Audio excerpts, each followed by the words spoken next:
I met Patrick about 5 years ago. I met him the night that I got baptized here at First Baptist, and I was with a group of people and we were hanging out. Went to get pizza, and I went with him and another guy I knew. I had just met him, and one of us started quoting Brian Regan, and at that point we knew that we were going to be pretty good friends. Something just clicked there, and so from then on we continued to grow pretty close. We actually went to two Brian Regan live shows together. It was a lot of fun. He was like the one guy who I could just say anything Brian Regan and he knew immediately what I was talking about. And it was somewhat ironic that I was flying here from Hartford, and I went to buy a water at the station in the airport, and the guy said, "Have a nice flight." I said, "You too. In case you ever fly someday, you have a nice flight too." And Take luck. yeah, take care of the luck that you might have. And I just thought, man, that's something that I would have texted Patrick about and had a good laugh. And we went skydiving together. It was cool, a lot of fun. But it was definitely, Patrick and I had like a really deep connection, just as friends and as brothers in Christ. And he was in my wedding, and I was in his.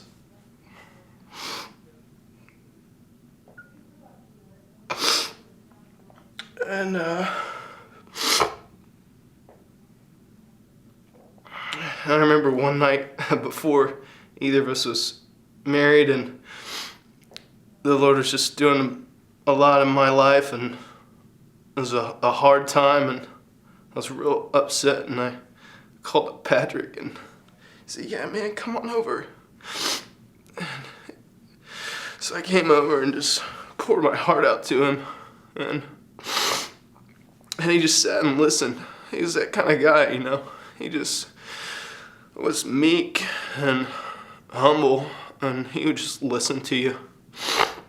And he listened to me and cared for me. You know, he didn't even have to say anything. He just knew that he cared and that he loved me and was there for me. And we finished, and he prayed for me. And yeah, so, and we both got married, and our wives got along, and we'd have dinner sometimes, and it was like Patrick was pretty busy, and I was pretty busy, and we were pretty bad about keeping in touch. We would text from time to time and talk, you know, every few months, but I had somebody say that it's not necessarily the quantity of time that you talk with somebody that determines the closeness of your relationship, and that's how it was with Patrick. We'd go over and have dinner with our families together, and it was like we just pick up right where we left off. Like it was just natural, and we had a really special friendship and a special bond, and he was just such a great guy. Such a great guy. He loved Jesus. Patrick loved Jesus, and I was so thankful when I found out that he had gone to be with Jesus, that he passed, that a lot of people, they pass away and you're just not sure. You're not sure. Maybe they went to be with the Lord. I hope they did. But Patrick, I knew that we're here seeing through a glass darkly, and Patrick is seeing face to face. And so I was just thankful for that comfort, and you guys as his family can rest so much in knowing that he's with Jesus and that he doesn't feel any more pain or suffering, and that we get to see him again one day. So I guess that's about it. There's probably so much more I could cover But one thing, when we heard about Patrick and Heather and I were just talking about him, we just kept saying Patrick was faithful. That was the one thing that just kept coming to mind. Patrick was a faithful husband, and I just remember stories that he would tell me of Brittany when she was pregnant and feeling sick, and all the ways that he would serve her so faithfully and love her well. And he was a faithful father and a friend, and he pursued Jesus faithfully, and you could see it in his life, and just the humility that marked him was that humility that could only come from Jesus inside of him. And so we just love him and love you guys as family, and we'll miss him. Well, we first knew Patrick here at First Baptist Woodstock. Jennifer and I were involved with the College Young Singles ministry, and Patrick was one of the up-and-coming youth men leaders. I mean, it was right away we knew that he and a few other men in the College Young Singles were really genuine about their relationship with Jesus, and took it very serious. And we knew that that God had some really great things in store for him. So it was neat to see that. We got to serve with him a lot in the College Young Singles ministry, hang out, see him kind of grow from trying to figure out what he was going to do with service, or if he was going to kind of sit in the back seat or go forward, and just to see that growth and what God did in his life through that was pretty neat. Jennifer got to serve with him at VBS and stuff like that. I remember I asked Patrick to serve at VBS, and it was kind of a flippant thing. I was just trying to get some teachers together, and I thought, what better way than to get college kids, to come and do that. So he was very excited, and then we kind of recruited some more people to do it. And I just remember thinking, oh my gosh, are these kids going to actually learn anything during this time?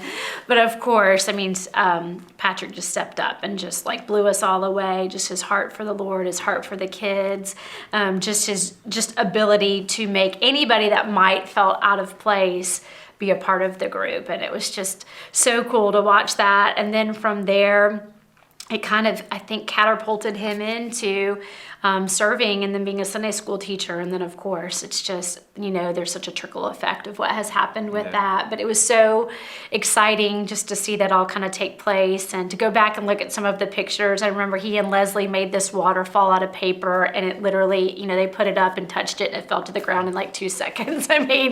Nothing. It was always fun. Always fun. And a lot of joy. A lot of joy. That's the one thing that always made us laugh. even just a couple of months ago, maybe longer than that, his office is next to our business, and we met him in the parking lot. Just still making us laugh about things even then, and hugging his little skinny waist and thinking, oh my gosh, does this boy ever eat anything? He looks exactly the same as he did 5 years ago. And but just still, even then, just always talking about Brittany, always talking about their boys, and it was just always about what he was doing with the Lord, and loved his job. And we had a hard job, dealing with what he dealt with, and he never. But that was just like Patrick, though. He would, even in the College Young Singles, he would seek out men or people who may have been more on the outside, outcast, and he would seek them and try to really reach out to them. And I remember, one particular gentleman and who Patrick really, really reached out to a lot and tried to share Christ with and everything, who was, struggling with some life decisions and different choices and stuff like that. But that's just what Patrick did. He always sought to reach out to people like that. Didn't care what people thought, didn't care anything about that. He just knew that there was somebody that felt out on the outcast or outcasted, and wanted to make sure that they were a part of the group, for sure. That was just a reflection of his heart, though. But that's just who he was. It was. And it was awesome to be a part of for And a couple months ago, we had gone, he loved to talk about the city of Compton, which is crazy Yeah. because he was like the skinniest white boy that you had ever Yeah. met in your whole life. I Like- mean, there was probably not a whiter white person than Woodstock, Patrick. Georgia. Yeah. It's not Compton. And I remember he'd do like the C, like show you like Gang the signs. city, yeah, city of Compton, and it would, oh my gosh, we would die laughing. And I think that Compton movie just came out a few months ago, Yeah. and it started this whole Facebook feed again between he and a couple of the other people that were involved in the college ministry at that Yeah. time, talking about the city of Compton, like any of us really have any point of reference to that, and but that's just what it was. You just knew that you're always going to get a laugh, but always. Yeah. At the same time, you knew that Patrick just had a heart for the Lord, too. His impressions that he always did was just so funny. Yeah. I mean, he always kept us rolling when he would do like his South Park He was a impressions. good impersonator. He really It was. Very funny. It was. Very funny. And not only impersonating, he always had these silly dances that he did. He definitely kept us happy in the office, especially when, there were a lot of things going on, stressing us out. He was very lively.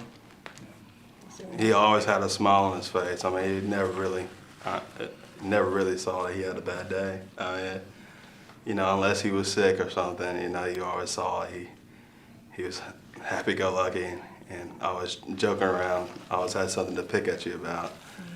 And his impersonations was really funny. I mean, he can impersonate almost Anybody. anybody. And he knew how to work and get the job done and still have fun doing it.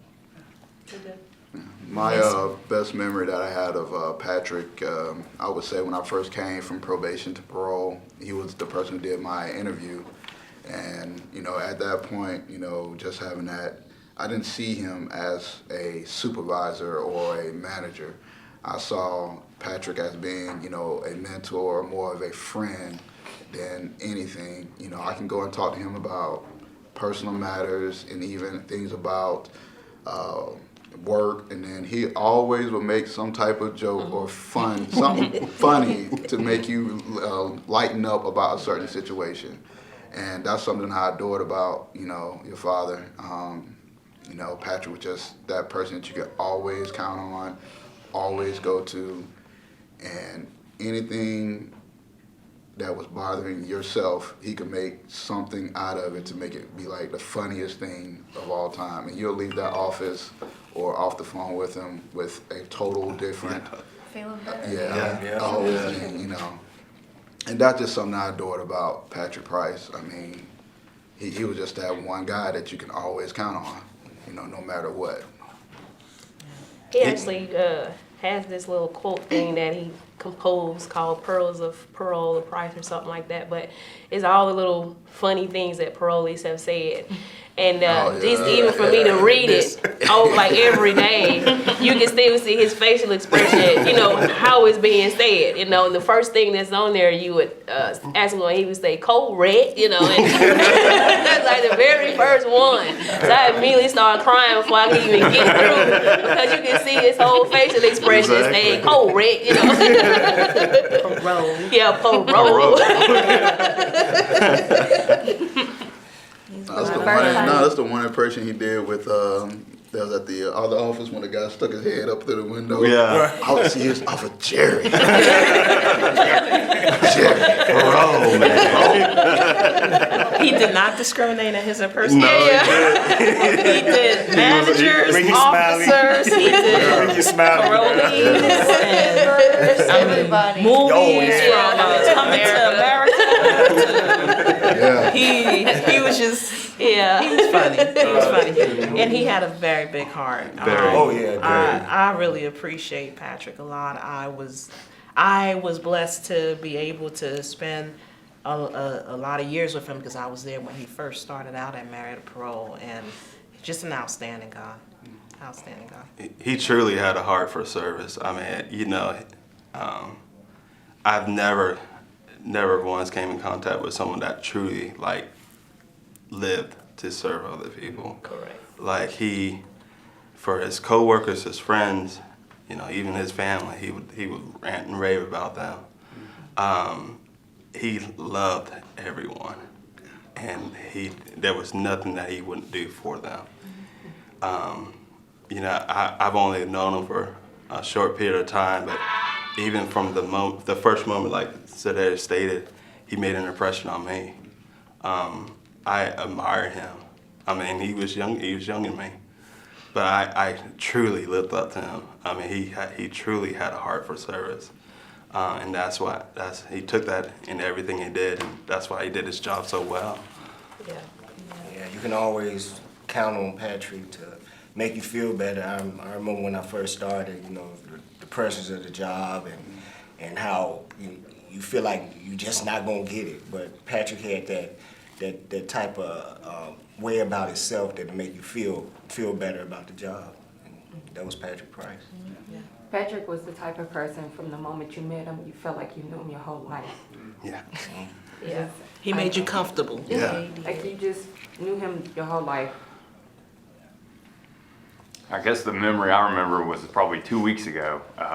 He's gone downtown, so he doesn't wear this uniform all the time anymore. And he had on a suit and tie, and in between what he was conducting the hearings and in lunch, which we never miss, we decided to go serve a warrant. And as we're coming around the house and circling up for our perimeter, I look over and there's Patrick Price, skinny as all get out, with his suit pants on, and a tie, and a tack vest, with his gun out. And I was just like, you know, it was funny, but I think it leads more to the type of person he was, you know, because he could have just said, hey, I'm going to sit in the car. You know, Or, hey, I'm dressed in a suit and, you know. I'll let y'all handle it. Yeah, y'all He handle wanted it. to be involved as well. But I mean, numerous times he would come out on warrant services with us. He would put his little boys to bed, and we'd have to go back and get him. And I'm like, man, why is he late? He had to put his family, you know, put his family first. So speaks a lot. Yep. Volumes. Yeah. But I still like him in a suit and a tie. You just look over and it's not what you're expecting to see. But you know, I mean, the fact that he was there, so, you know, that's Patrick. He's not going to leave you hanging. And even when he went downtown, he didn't forget where he came from. Exactly. You know, he'd always help us out, you know, with stuff that really wasn't even his responsibility, but he felt like it was because this is where he came from. Yeah. And he's very humble, and I think he would just been blown away by his outpouring of love. Yeah. I didn't actually work with Patrick, but he left just, well, actually before I got to the office, but he shared everything that, you know, I need to know, even things, you know, from on all the forms and even things that I probably don't need to know. And always a smile and make everybody laugh. And that's one thing that I always remember about him forever. So I was just sharing when we came, like I didn't even know he was a Sunday school teacher.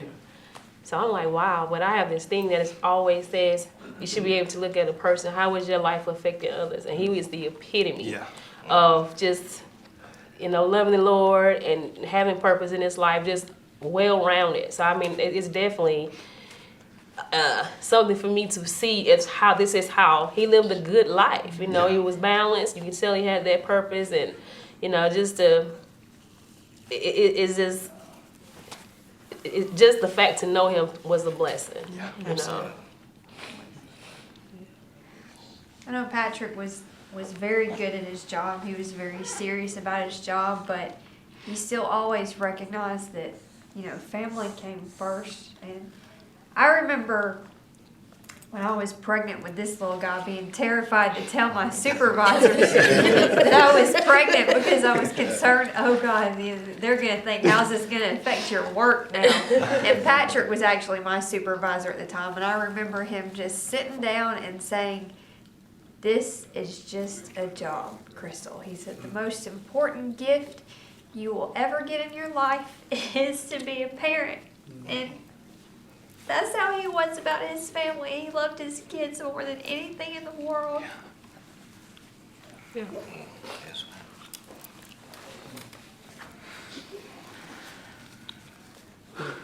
Patrick's job was to serve and protect the citizens of Georgia. He did it well, but not only that, he served and protected us when we would serve warrants, he was always the first person through the door. He made sure we went home safe every time. He also served the Lord, and we know that he is flying high and guarding over everyone, including his 3 babies. We didn't really get to interact with his family much, but we were his work family. And he treated us like family, and we loved him. Y'all made me cry. I think we're done.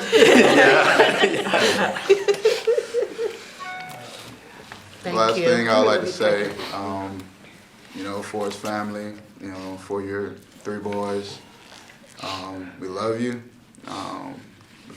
We cared and still care for you to this day. Anything, you know, that y'all need growing up, coming up, family, the 3 boys, you have a second family right here, all right? That's for sure. Absolutely. Anytime, you know, you want to call us, let us know, even when you're 15, 16 years old, you know, call us, you know, we'll be around. And 470-725-3205. But, we truly love you. You'll be missed, and we love you, man. Love you, Patrick.